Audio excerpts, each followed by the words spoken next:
Okay, as I hinted to you before, I honestly could not be more excited than I am about this last panel.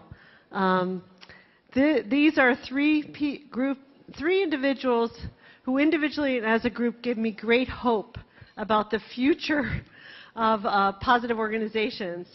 And they are beautiful bridge builders between the world of practice and the world of research.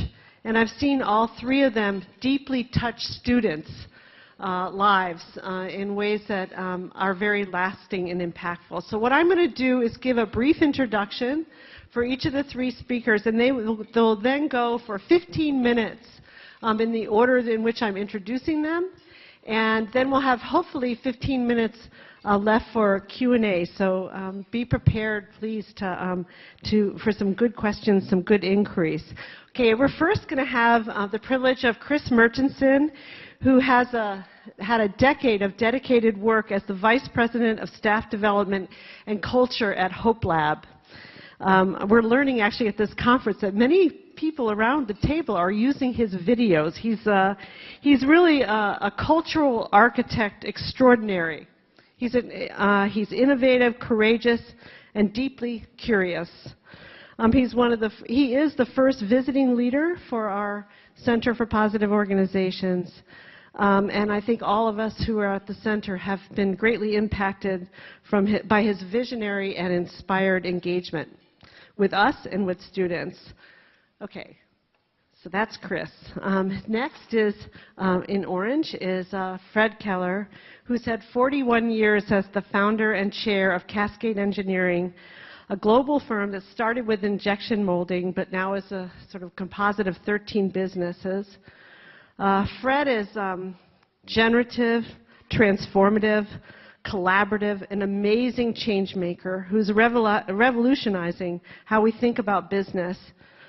He has developed spectacular programs in a very successful organization, is well known for some of the programs around welfare to career.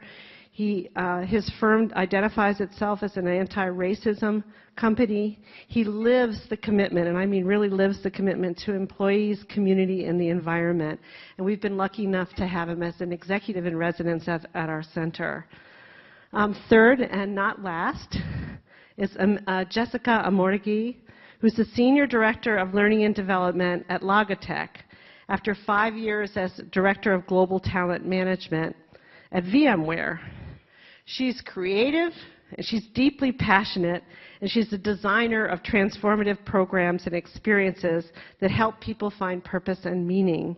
She's a graduate of the MAP program at Penn, which is where I had the honor to first meet her, and she writes great articles for Fast Company that we blast as soon as we get them off of our website. So she lives, again, the bridge between research and practice in really inspiring ways. So prepare yourself for 15 minutes of wonderfulness from each of them.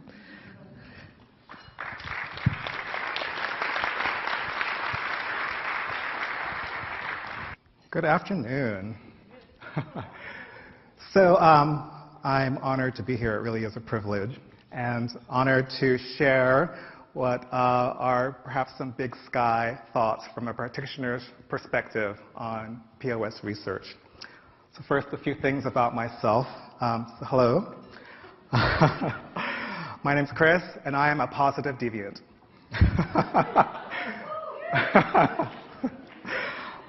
POS is really important to me, and even before I knew the term POS, I practiced this as a part of who I am.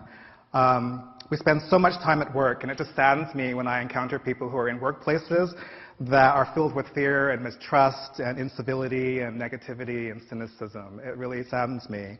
'Cause for the amount of energy that we invest in work, shouldn't it be worth our energy? I really personally believe that our ability to create positive organizations will lead to a more civil, resilient, flourishing, and beautiful workplace, and by extension, the world as well. So a little bit about my typical day and how POS research in particular, shows up in my day. I'm a busy person. I actually wear a lot of hats in my organization. We're a small organization of 30 people. I oversee everything imaginable related to the people in our organization. And so that keeps me on my toes. Fortunately, because I have a connection with the Center for Positive Organizations, and because our organization is focused on resilience, and part of that is resilience in the workplace, I find POS research in front of me a lot of the time. If it wasn't for those connections, I might learn about it through various websites, through colleagues, conferences, books, etc.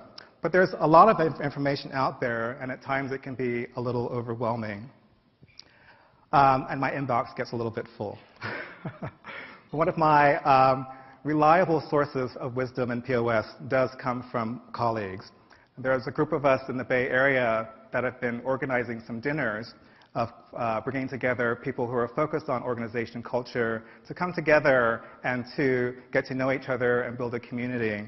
And many, many months ago, I asked this group of people kind of what were the questions that they had, the big questions that they would really love to get some help answering. So I think these questions are interesting because they might frame some of the recommendations for the future of research. So I'm just going to read these questions to you, which again were generated by a group of people over dinner.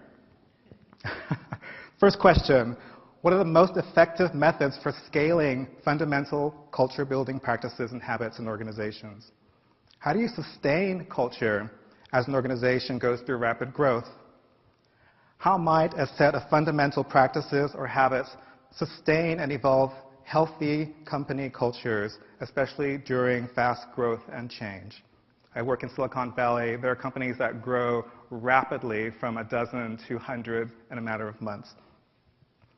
How do you talk about and celebrate culture when people are focused on the work or strategy, and especially during times of transition?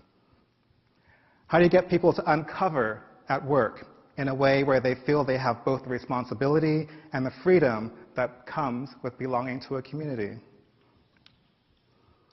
How do organizations create the conditions to satiate each human's desire as a purpose-seeking missile? Why is organization change so hard? What would it take to get everyone in a large company pulling in the same direction towards a highly desirable vision of the future? Why is employee engagement so dismally low? How do we build a practice of giving and receiving performance feedback in a traditionally nice and conflict-averse culture? How do you convince leaders that culture eats strategy for breakfast? How do you get leaders and managers across a large decentralized organization to understand their crucial role as culture setters and to get them motivated to join this movement? So these are just some of the questions from this collection of culture builders in large and small organizations in Silicon Valley, where I work. But I think they're interesting as kind of a frame from the practitioner's perspective, questions that you all as researchers might be able to help us answer. When I thought about this question for myself, personally, in my practice, there are three general areas that I find myself, at least today, most curious about, and areas where I could use some help as a practitioner. So let me talk about those for a moment. So the first one is inclusion. So some time ago, my friend Chris White, who's here, the director of the Center for Positive Organizations, said to me that he thinks of the workplace as a place of healing. And when he first said this, it kind of made me tilt my head a little bit, and I had to think about it. But I think he's right. I think that workplaces really hold the opportunity for true healing. When I think about the violence that I see and hear of every day in the news generally, and also when I hear people talk about the kinds of things they experience, the negativity, the cynicism in workplaces, it strikes me that the workplace is indeed an opportunity for healing. So my question here is, how can we truly create work environments where we really see each other, where we can really embrace each other's wholeness and appreciate each other's uniqueness, and appreciate each other's unique gifts? So my question here is, what does it take to build that future? The second area is, oops, I missed a slide. The next area is scaling and sustaining. So this has come up over our dinner tables many, many times for our Culture Builder dinners. And when I talk about what we do at Hopelab, our small organization of 25 people, the first question I often get is, well, that works at Hopelab, but I work in a large organization of maybe several thousand or hundreds of thousands of people that would never work at my organization. So this is a big question for us practitioners. How do you take practices that seem successful in a small group, maybe it's even a small group within a large organization, but how do you take that success and scale it across an organization? And then, how do you sustain it over time? Because even in a small organization, sustaining positive practices over years or decades is a challenge. And so research that helps us understand those factors, those things that would support a practice being sort of continued and sustained and remaining generative over time is actually a huge question for me and for many of my practitioner friends. The third area, which is kind of a new one for me, is around virtuous cycles. And so this is related to scaling and sustaining, but I'm just really intrigued by this idea of virtuous cycles. So, I've read Kim Cameron's work about the virtuous organization. Yesterday when Stina gave her presentation about her helping research, she referred to virtuous cycles in her helping research. I've heard Barb Fredrickson talk about positive emotions and upward spirals. And lately I've been reading the book on systems thinking by Donella Meadows. So I'm kind of immersing myself in this idea of virtuous cycles and really trying to understand what that means in an organization. I oftentimes think of organizations as this integration between kind of the business systems and the human systems. And I had a professor once say to me that the human systems in organizations are actually the more and the most complex. And I have to say, in my everyday experience as a practitioner, that's true. So I'm really curious about virtuous cycles. How do they get catalyzed? How do we set an upward spiral in motion in an organization? When you have an organization that's in a vicious cycle or a downward spin, how do you press the pause button and get that organization to sort of gear up and spin in a positive direction? Now, what does it take? What are the levers to move an organization in that more positive direction? So again, these are three areas that I'm curious about right now, and research that would support answering those questions and support our inquiry into those three areas would be extraordinarily useful to me. I had a few other things I wanted to add, kind of more pie-in-the-sky reflections that I'd love to share. So quickly, I have a stack of books in my office that relate to POS. The Oxford Handbook is massive. I'm afraid to crack it open even. But it can feel overwhelming to me as a practitioner, just the amount of research that's gone on and the diversity of it, which is all great and fabulous, but again, there's a lot of it. And so I struggle sometimes with how it all fits together and how I, as a practitioner, pull that wisdom into practices that are really easily actionable, easily translatable to colleagues and to my peers in my organization. So a model would be really helpful for me as a practitioner, a model that is simple but enlivening and unconstraining, and that it provides in its simplicity, it's beautiful, and that it provides something really useful, but also creates room for more curiosity and inquiry in its application. The other area that I think is really important for me in terms of pie-in-the-sky thinking is partnerships. I'm on the board of a dance company, and our artistic director does this exercise in workshops where he has different people create performance pieces on their own, and then he will surprise us by pairing us up with someone that you don't know and having you collide your two pieces together and create a new performance piece based on the two different ones. So I think partnerships are opportunities for collisions. So I'd love to see more collisions between researchers researching different kinds of topics. I'd love to see more collisions between researchers and practitioners. And I'd love to see more collisions between practitioners who are working in different kinds of organizational contexts. I think these diverse voices and perspectives need to come together and ask questions together and think about solutions together to move the field forward. The other area that I'm really interested in is communication and curation. A friend of mine gave me an article recently on narrative, an academic article on narrative, and she's going to smile. It was a really interesting article, but I've read the first page probably 5 times, and I still don't understand what it means. And so, as a lay person, I think it's really important that some research can be translated into lay terms that are really easily graspable, and then that inspires us to then take that and create practice from that research. So partnerships that researchers can make with the media or with communications people, in whatever form that takes, I think being able to take the important work that you do and bring it into a form that can be taken by practitioners and allow them to creatively put it into practice is really, really important. And then many of you have already mentioned this, but I think and would support that longitudinal research is really important.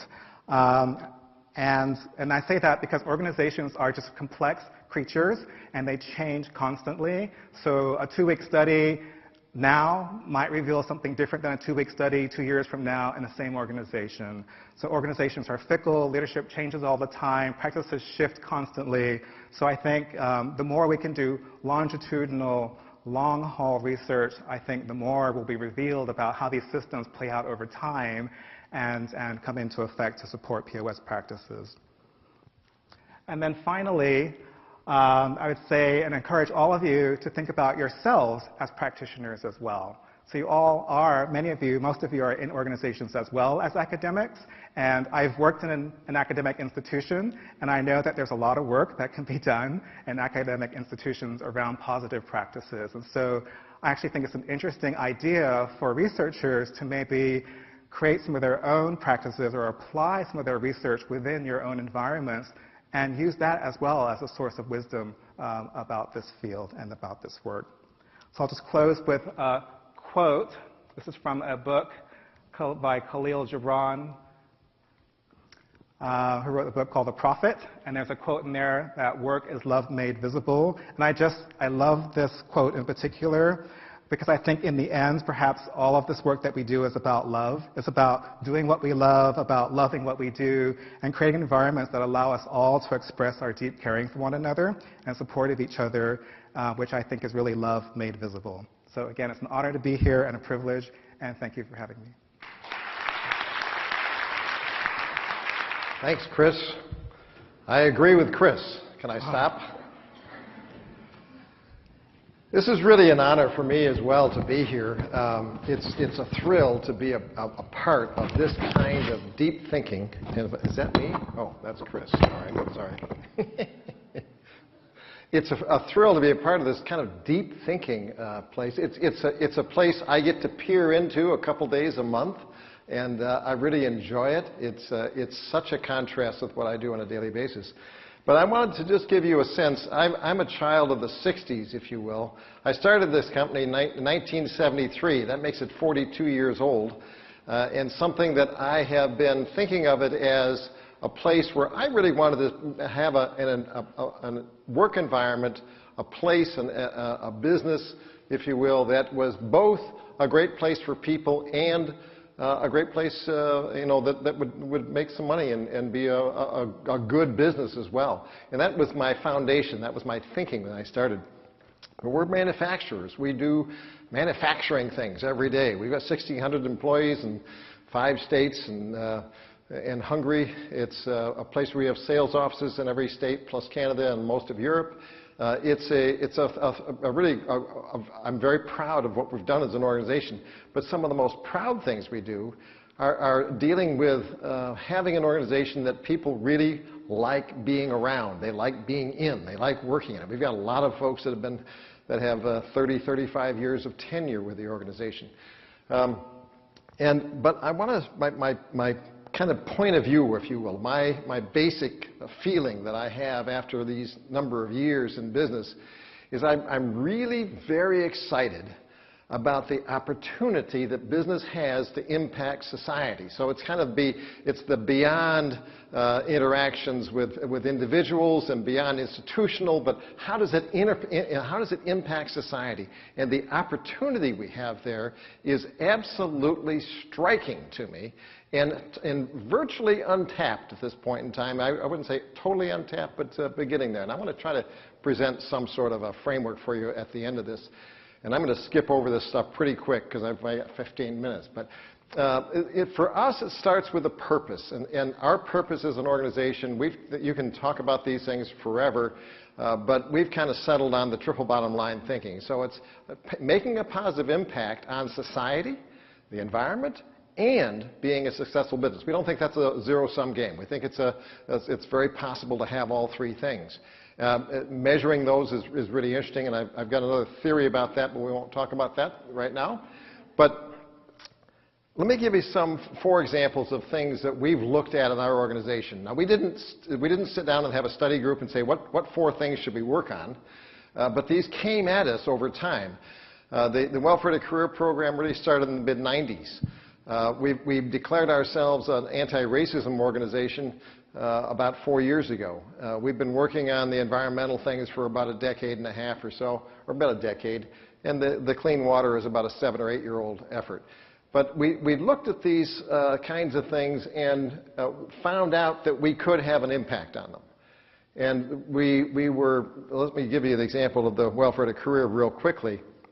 The idea that we might be able to have, the idea was crossing my mind. I was walking through the plant talking to one of our machine operators, and Ron Jemerson I learned that he was a social worker and he had some previous work. He just wanted to have a quiet place to not have to worry about dealing with all the conflict in his life as being a machine operator. And I said, well, how about, if we could hire some people from welfare? And he said, sure, and he got a van, and we got some people there, and they didn't stay because it was after 8 weeks, they were all gone. And we weren't prepared for them, and they weren't prepared for us. So we had to learn how to adjust to that. We had to work at having other agencies help us. We learned about Ruby Payne's work in terms of a framework for understanding poverty. We had to learn about racism. We had to learn about what it meant to be in poverty, sending our supervisors to poverty simulation, through poverty simulation work. We did a lot of things to try to understand this. We were able to successfully do that. We actually had a state social worker, ended up with one of the key elements, a state social worker in our plant, helping folks, supporting them on the job so they could stay on the job. It was a very symbiotic relationship. Bottom line is, we found that work really helped us as an organization. It really built trust between people in the organization. If you're caring for these folks who are having the most problems, you care about me. It was a very positive, reinforcing thing. So we didn't set out to do that. So my basic assumption is that intentionality counts. And I think that maybe you're getting some research ideas as I go along here, but intentionality counts. If you're doing it for the right reason, you'll have the right result. If you're doing it for the reason of, I want to do that in order to get more cheap labor, you're probably not going to have the right result. So that was very quickly our Welfare to Career program. Our anti-racism work, when we started doing this 4 or 5 years ago, I think people were still in kind of this beyond racism feeling, and that we had maybe graduated somehow in the country, and that has all come crashing down too much in the last year or so. But we are, as an organization, have been dealing with this issue. We've learned how to do dialogue. We've learned how to really understand differences. Now, are we perfect? No, but we are at least at a point where we can have the conversation amongst and between employees. I'm very proud of it. If you ever wanted to Google the race card project, Cascade Engineering, there's a wonderful 10-minute video in there that are made by our own employees that about 3 years ago about understanding the need for having understanding about differences in people, and race being key among them, and black-white being key among those race differences. But The objective here is to create a safe space. And when you do create a safe space, you can understand better how to deal with difficult situations. And when you do that, there is a positive result for the organization. But again, the intention counts. You're not doing it because you want to have an organization that is more successful. You want to do it because it's the right thing to do. Attacking environmental waste, we were able to take our organization. We used to spend $286,000 a year in our Grand Rapids campus hauling junk to the landfill. Turns out that junk's got some value to it. We empowered our recycle warriors to go out and figure out how to recycle everything we do, recycle or compost. So we've been now zero waste on our facilities for the last 3 years. It's a very positive result of just focusing on something and empowering people. Hydrate is a water filter system. We have made a plastic container for it and have been trying to sell it now as a for-profit business, and we're not sure that's ever going to work, but we are still committed to making this product. We've shipped about 70,000 of these around the country, around the world.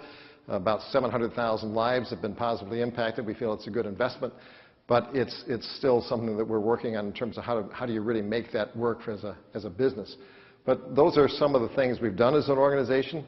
And these are some folks that are also doing things positively in the world. I've gotten to know Yvonne Shard a little bit. I know Brian Walker quite well. These are folks that are committed to making a difference with their businesses. Howard Schultz has been in the news lately with providing free college for all of his baristas. You know, it's up to you to decide whether that's advancing the business or if there's an intention there. And he talks about it from a very personal experience of being raised in the projects, that he wants to be able to, that he's convinced that this is the way to eliminate poverty over the long run. And Mark Bertolini has announced back in January, February timeframe that he's raising the minimum wage to $16 an hour in a very public company. Now, it's interesting that they've just been announced that they've got takeover bids, and they're trying to take over Humana now. It's all kinds of interesting things happening as a result. But I don't know if it was a result of that particular thing. But these are folks that are committed to making a difference. And being in the public world or being in the private world, I'm majority owner of our business. Our family is the only owner of the business, and people get to say, well, you get to do that because it's your business. Yes, we do, but yes, there are the possibilities of this happening in much larger scale is what I'm very excited about. So this is just some examples, and this brings me to the point of I'm very enamored with Otto Scharmer's work, where he talks about the idea of going from a world where it's an ego system, where it's all about me, to an ecosystem where it's all about everybody, including me. And that's a pretty simple, catchy way of thinking about it from an organizational development standpoint. And I like that symbolism, and I'm going to use that in a little bit of a development here. I'll show you shortly. So my thought process around this is, when you think about business in general, we have this kind of lumped together system of thinking about business. I'd like us to think about business in a way which it's more segmented. And I've come up with what I call rings of impact. I've got 4 rings of impact. The first ring being the rather Friedman-esque maximizing profit, the mainstream we have today. And you might think about, those are hard to read, but you would think about the environment as things like complying with the laws and lobbying to make sure that they're in your favor in the long run. You might think about wages as the lowest cost possible, etc. And when you think about the leadership of these kinds of businesses, the question is, when you're a first-ring leader, you're probably a first-ring leader thinking about self-interest. And it's the idea that the ego is very big compared to the eco side of that in terms of their mental processing, if you will. So I'm adding on to this, yeah. And second ring, where those folks that are CSR and giving back is part of their DNA, but they're held back a little bit because they are doing it to maximize their profit, basically. You might think about the environment as complying, but doing a little bit more to burnish their image. Their wages would be as low as possible as long as they don't have employee discontent in the news, etc. So the second ring, if you get that drift, is a little different from the first ring. They're doing something more than just maximizing profit. And you might think that the second, if you're a leader in the second ring, you might be living for the approval of others, if you will. You want to be able to have this opportunity to be having the right image, but you're not doing it for the purpose of doing it for the right thing. Third ring would be doing well and doing good. This is kind of a symbiotic relationship. You understand that it's a good thing to be doing things for the community, good things for your employees, and that really pays back. And you've got that very positive kind of thing, doing good things, kind of the best you can, if you will. And at that point, the eco is more dominant than the ego. And finally, the fourth ring are those businesses that are carving out at least a portion of their business to solve world problems. That's what they really are designing to do. And a leader there would be somebody who is very concerned about the ecosystem, if you will, and very small ego. Those would be the assumptions. Dreaming big and changing the world would be their view of that. And there's a host of organizations now that are supporting this kind of movement, this kind of thinking.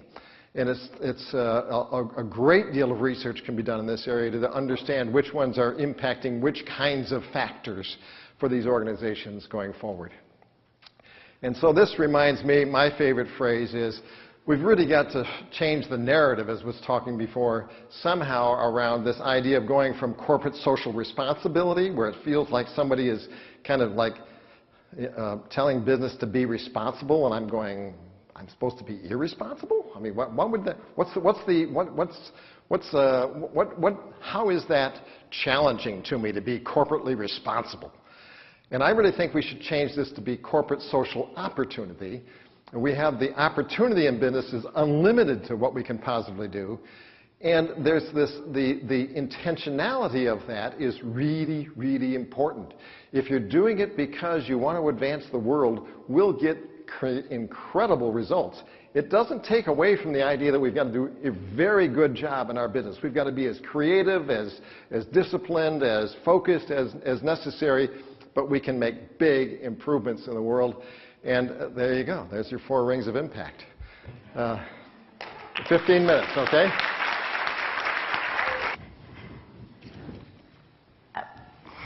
We may be off on the side. That's okay. I think the orientation was a bit off, so that's okay. It says we'll be able to figure it out. the future of work. So welcome. Hi, I'm Jessica Amortegui, and I just have to start off by saying it's so special to be in this room because everyone gives me the fodder to be able to do what I do every day, and it's a job I absolutely love. So without you producing what you produce, I would have nothing to translate and nothing to go into organizations and be able to make the impact that I'm making. And so I'm excited to share what some of that impact is. I took a little bit of a different direction when I was thinking about this because I'm not sure what the future of the research should look like, but I do have a pulse and a pretty good feel of what I think the future of work is looking like. And in that context and with that umbrella, I think some things will start to emerge and you'll be able to draw some implications for your own research and work. So one of the things I had on here is the future of work. What I do wholeheartedly believe is that POS is going to make the future work. And so as I start to explain a little bit about some things that I'm seeing and some trends that I notice, I think you'll see how even more essential than I think ever before this work is going to be for people to be able to adapt to those changes and be able to successfully thrive in the face of them. So I wanted to start, when I was thinking about, well, what kind of impact is this having? What anecdotally can I also say? And so I wanted to just give 2 mini stories here from both in the past week in my work. And the first one is actually someone on my team who works for me. And she just joined about 2 months ago, and she was about to quit. So she was working in the chief of staff capacity for the whole human resource function, and she was getting bogged down in a lot of administrative work, which she wasn't happy about. And you could just see this she had all this creativity and this energy, so much more that she could give and unleash. And so when she was going to quit, I said, you know, why doesn't she join the team? This seems like work that would be well aligned with what she wants to do. And so when she joined, she came to me and she said, I'm so excited. You know, I was going to leave. I'm so excited you can be here. But I just wanted to let you know that, you know, my boyfriend of many years doesn't believe in getting married with debt. And so I do a morning and an evening job as well, where I'm a nanny for a family. So sometimes I get in a little later than expected, and I have some hard stops at the end of the day. And, you know, she's grown a bond and attached to this family. And I said, well, that's just, I said, that's great, and that's, of course, no problem at all. And so she came to me just this week, and she said, you know, I told the family that I couldn't do it anymore. And I said, well, why can't you do it anymore? And she said, I love my job too much. And so she was enjoying and so fulfilled with what she's doing at work that she wanted to give up this other job and spend and dedicate more time to it. And so it was just on the heels of that that I got another email from someone I was working with in Switzerland. And they were putting on an hour development event. And she sent me an email and she said, I love my job so much, I can't stop working. And I said, you know, this is the kind of impact that some people who don't even know they're carriers of the POS work, by just embodying it, being able to do the work, not even knowing a name, start to really fall in love because they see the impact that they're having on others. And so, you know, Chris mentioned we were at a dinner, and I just love this comment that I had to put it out there. So we were at this culture dinner, and when we asked someone what she did, and she said she unsucks the workplace. And I thought that was such a great way to put it. Like, why is work sucking our will to live, and can we not unsuck the workplace? And so, true to form as a practitioner, I would say that's what I get the most joy out of, is really taking all that unsuckiness out of the workplace. And so, when I think about that, I'm going to switch gears a little bit to say that what am I noticing that are some trends and what people really want. What does it look like for them? Because I think the work experience is dramatically changing. And so I started by just showing a shift in some of the questions, some questions that I think people are starting to ask now that weren't so prevalent in the past. So the first one here, my company helps me achieve my goals and dreams in a time frame that meets my needs. So I see this a lot, where I think before we got very honed in on creating competency models, creating career paths, creating a sense of predictability and expectation, and people don't want that anymore. You know, people say, I want the autonomy, I want what I want out of my job. And so I think we're starting to see, in many ways, people starting to say, what about me? You know, what about my needs? And a catering and a real customization to that. The other question that I think comes up a lot in some guys is that the company amplifies me, essentially. My vision, my passions, my achievements, my community relationships, beyond what I could have done elsewhere. I want a company that's going to plus me in some way. And that's it's not a broad statement, but it's something that you have to know me if you're going to do that. And so I think there's a sort of intimacy and connection of also knowing people individually, which I'll talk a little bit more about in a second. My company promotes collaboration as openly and intensely as I experience with my networks. So I think the level and expectation before of, you know, we could say we needed people to be more collaborative, but the idea of when the power of my network outside of work, I need that same kind of power of network inside of my work, which means tools, the way in which we approach each other, what we expect from each other is dramatically shifting and changing. At my company, I can achieve what I want in life more easily than I could have done elsewhere. And so I have seen a really big shift of people really wanting work to impact their life. So it's no longer just about you know, segregating my work in my life and even integrating my work in my life, but how does work become a vehicle for a better life for me? And that's a different orientation and a different expectation from work than I've seen before. My coworkers provide the same quality support as my social network. So there's a lot of questions sometimes we ask on typical engagement surveys about how supportive is your boss. Well, is your boss as supportive as what you get elsewhere from your other networks? That's a different standard to uphold a manager to than we've seen before. My company's corporate tools are as good as or better than apps I can buy. So things have become so much easier for us, the way we access information, so we expect the same from our companies. So with those sort of mindset shifts and those sort of questions that people are asking, there's 3 trends that I really bucketed it into. So the first one is this idea of like hierarchies, which I'm seeing in so many ways, and part of it admittedly is being in Silicon Valley, but that's completely replaced by these hierarchies, and these sorts of networks are way more critical from an influence perspective. So what your title is and what your function is that you identify with that to some degree, but you have your own sort of tribe that you built, and you want the ability to create these sort of networks both inside and outside of the company. So you're almost forming these kind of your own communities. The second piece here is this idea that got brought up so much before, that it's so personal. And so if we even think of like on our Facebook feed, well, everything is curated for us. And so people are saying, I want my work experience to be curated as well. So to make broad kind of statements that, you know, we care about employees, we do this with employees, it needs to speak to what I need. I need you to curate whatever you have and make that experience really relevant to me. So it becomes much more personal and high touch. And the third piece, which I've already touched on, but is about my life, is that, you know, I don't even think asking how engaged are you at work is that relevant of a question anymore, because it's not how engaged I am at work. Is my work leading to greater life engagement? I've just kind of zoomed out, and my perspective is much larger than it ever has been. And so even from the whole engagement perspective, it has traditionally been very employer-focused. You know, everything that's done is just to some extent to have discretionary effort that's in service of moving forward an organization's purpose. And I think now we're seeing that's a very employer-centric view to look at it. And employees are saying, what about me? I want you to ask questions about me.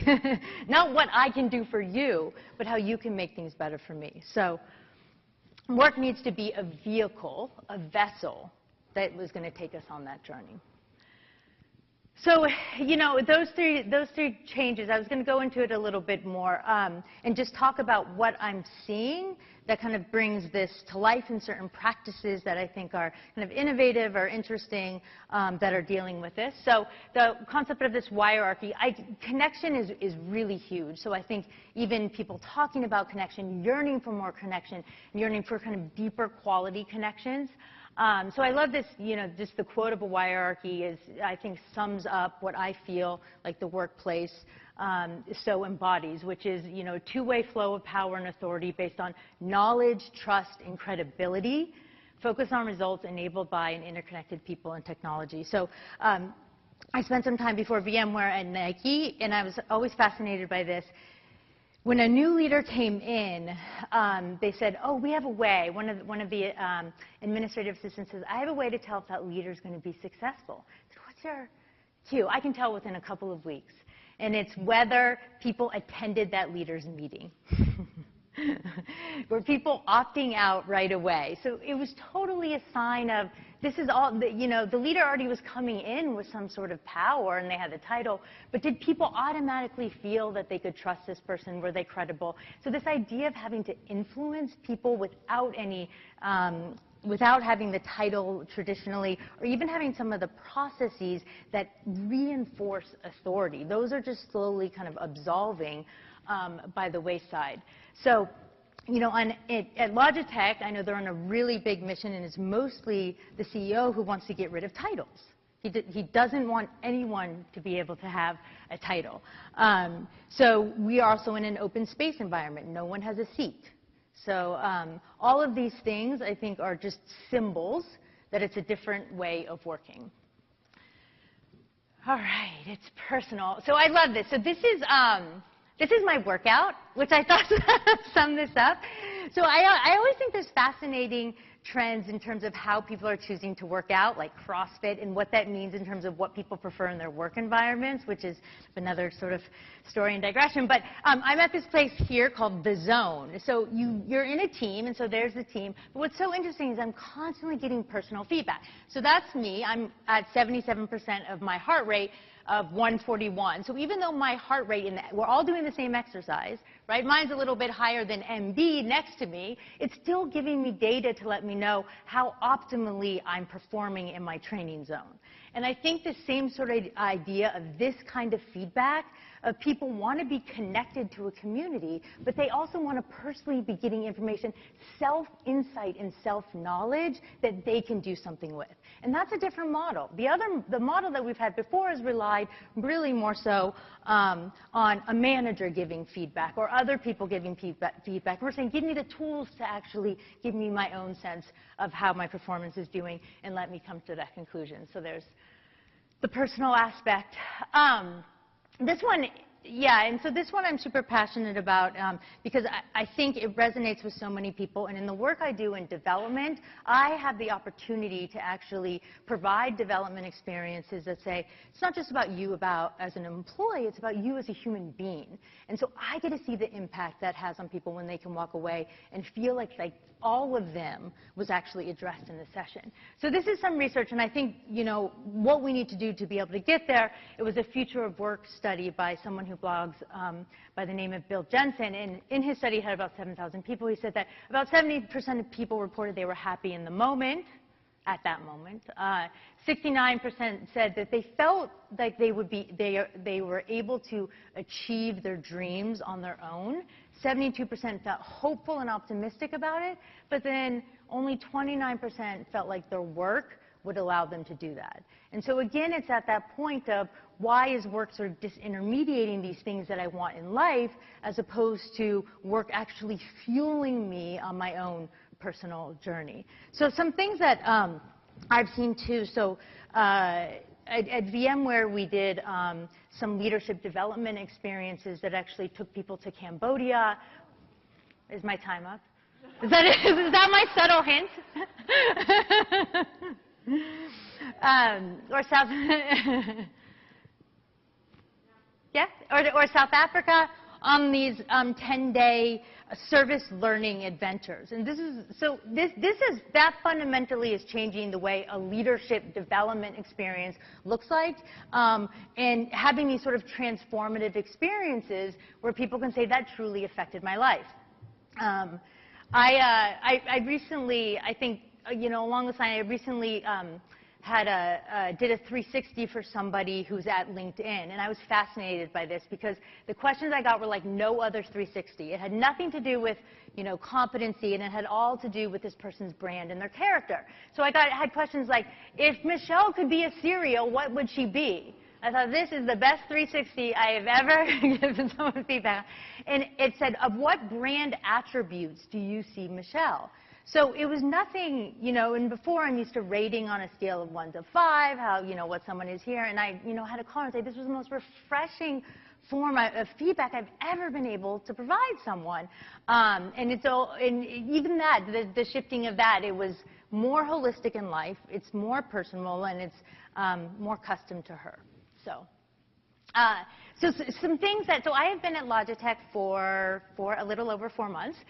So this is what, in a little over 4 months, some ways that even in that short amount of time, the 3,000 people, quite a few of them have experienced unknowingly POS. So we just started a pilot there of, it's job crafting. We just rebranded it because design is big in Logitech, to designing your impact.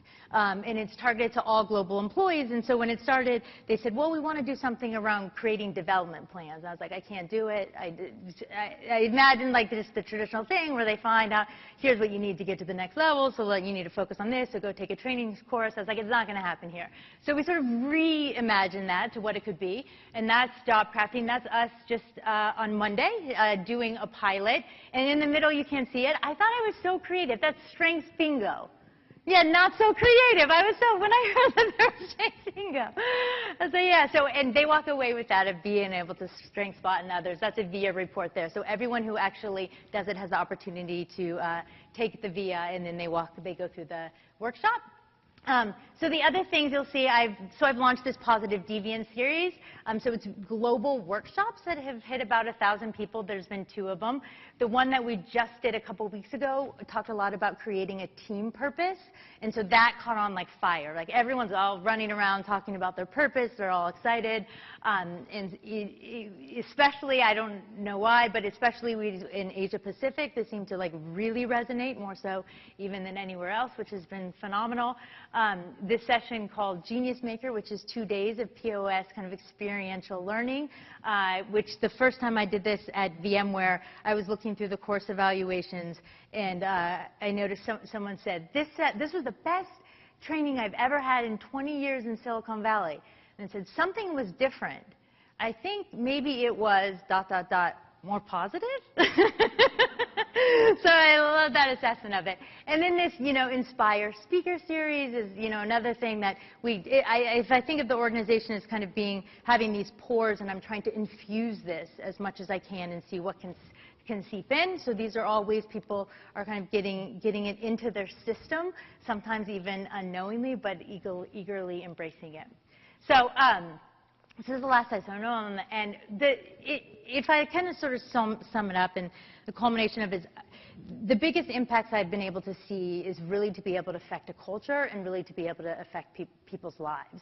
And I feel like I have the opportunity to see both of those in action all the time. And David Cooper-Ryder said this, that words, I remember he came to words create worlds, and I feel like it's given us words that change people's worlds. So I don't know if anyone could tell you what a positive deviant is. It is in their vernacular, and they're talking about it at Logitech. They're like all going around saying it. And those kinds of words, they seep in and they start to affect change. The idea of connection and collaboration is really building this big C community. And this thriving mindset, giving people the opportunity to see like what could be, is a big shift. And for people to be able to step into work and to be able to feel that is incredibly powerful. Then a personal perspective, being able to see this whole person growth. People love that language. I had someone from a session come to me and say that last night I had the best conversation I've ever had with my 16-year-old autistic son.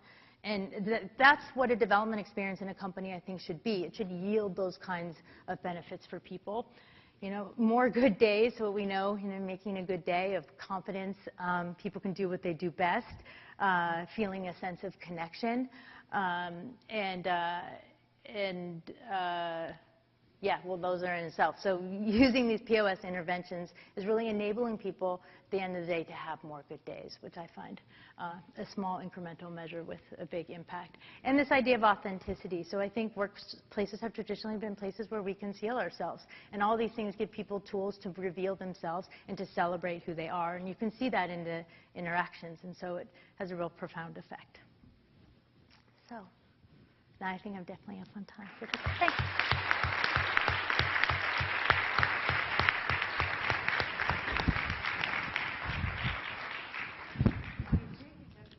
Ask you to come, the three would just come stand up here. We don't have that much time. But I really would love to have you're either there or down here. I'd love to have the opportunity for you to ask a question or two of our speakers. So I've learned from class, if no one raises their hand, I just wait. And someone will.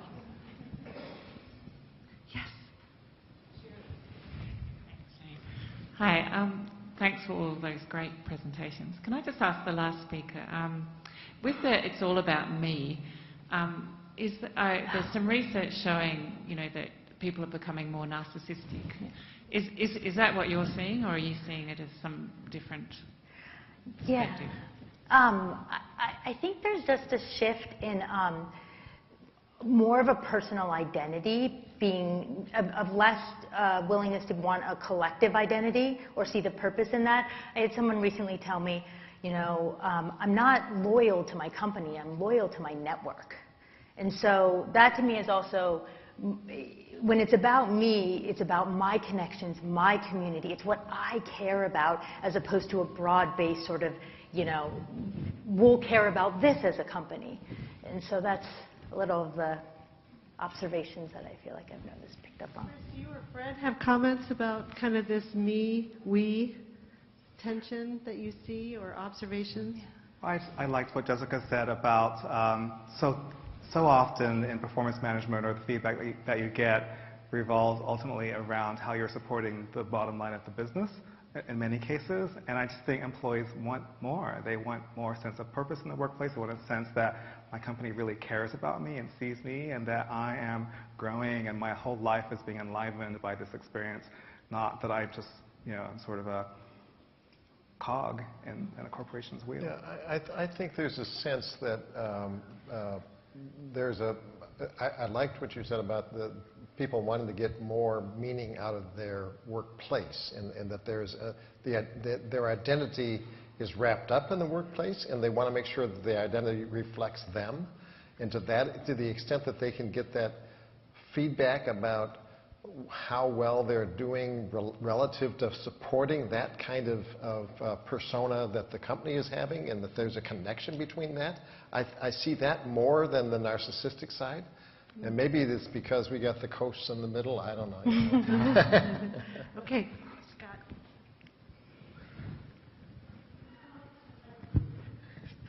Well, thank you again. You guys are all positive deviants in bringing these practices to your organizations.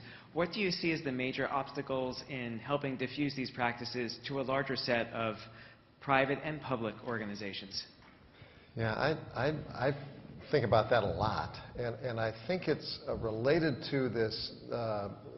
We've got such a strong history of Milton Friedman and Ayn Rand, and this sense of it's all about me.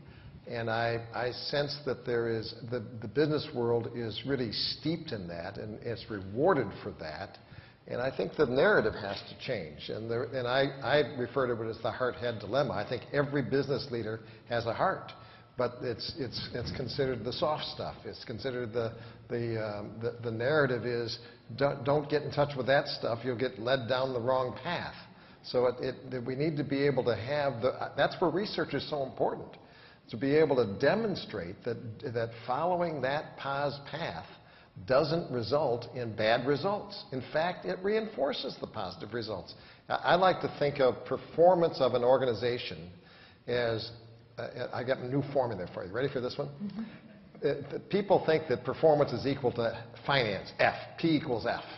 But I think performance is equal to financial results plus impact. So P equals F plus I. Now you can have internal I and external I. So you got P equals F plus I sub I and I sub E. You with me? But there's a really, and you can talk about it actually positively multiplying a multiplicative effect as opposed to just a simply additive effect. So I think but the research needs to demonstrate that. Any more comments on this? We have our last question here coming up. Do you want to comment on the...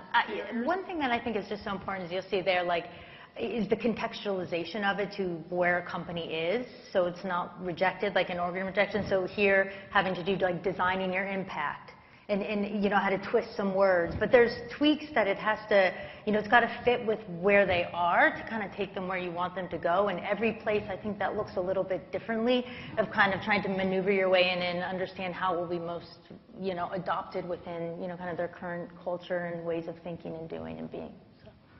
Chris, any comments?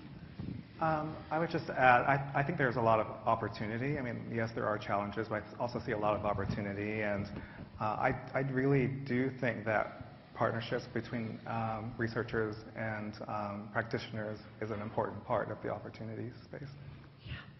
Okay, Lindsay's going to have the honor of the last question in this session. Hi there. So I think my question sort of crosses both Jessica and Fred's presentation. So Jessica, I felt like when I was listening to your presentation, like it really rang me as being true, but true for like the upper class who sort of have this, our basic needs are met, and so we can look for this meaning. And so I'm wondering, how in different social classes, like how sort of, where do we find meaning at? Does it look the same? And then Fred, with your Welfare to Work program, I'm sure you have sort of firsthand experience about this. And not to say that people of lower social classes don't find meaning in their work, but it might look a lot different. So I was wondering what your guys' experience with that was. So I actually do. Before Nike, I was at Limited Brands, and I did a 2-day session for all the employees, including the distribution center employees. And the concepts really resonated, and we talked a lot, around meaning without saying meaning, but they basically had the same experience that was given to the CEO, but it again was context. And so I think that idea, and especially working globally, it always requires understanding where people are and meshing those two. So things had to be adapted and changed for it to resonate with them, and it did. But I couldn't take and lift the exact same thing and provide it for their experience, which we did at a midnight session from like midnight to 6 a.m. So it's just a different, it's just the contextualizing it so it fits. But at its core, it's the same, the same concepts and stuff. So yeah, a lot of thinking and work in this area. I would have 2 comments. One being in the area of making a mistake early on that folks in poverty think differently about a future. The idea, if you just give them a job, they're fine. They want a career. That's why we call it welfare to career as opposed to welfare to work. And we simultaneously designed a career path for folks entering so that it wasn't just a matter of you're going to enter here and stay here forever, but you're going to be able to go from an A to a B to a C to a D level operator, and you can see how that parallels your achievements in life, from being able to have transportation to being able to go to a house, being able to maybe plan for your retirement, those kinds of things, and so you can have a clear path to that. That was really integral to our understanding of how to be successful in retaining people in poverty. The second thing I would say is that we also learned that people in poverty have a different life view, a different worldview. And it's just a matter of their the experiential side of that. So we had to learn, this book that describes it that we used was Ruby Payne's book, which I think is controversial in some respects because it tries to parse out poverty from racism, which I don't think is fair. But having said that, the idea that folks in poverty might view things differently from us in middle class or wealth is really, I think, a useful construct to be able to understand that we have to be, we're living in a middle class society in a work environment. Therefore, we have to be able to support folks who are not at middle class to be able to navigate that. So they have to be bilingual in a sense as they go into that environment. We have to support them in that, not judge them about it. And that was a big learning for us. Without any warning, can I just ask you each to, put out your sort of last comments, and then we'll give you a hand and move to a break. Any other comments or thoughts or hopes? I'll just say that I hope that you are inspired to do your research in a way in which it helps promulgate the real opportunity that business has. It is so strong, and there's good anecdotal evidence, but we don't have the good hard research behind it to be able to encourage others yet. Last night I was quite moved by my entry into this community, and I literally moved by the energy and the spirit of all of you in this room. And so, I mean, that's my, I think, closing comment, is that I really feel inspired, and I hope more practitioners can be in this space with you to learn together. Jessica, last but not least, do you have anything? Ditto. Okay. Okay, we are going to have a chance to formally thank you at our dinner later tonight, but for now, let's informally thank them with some applause.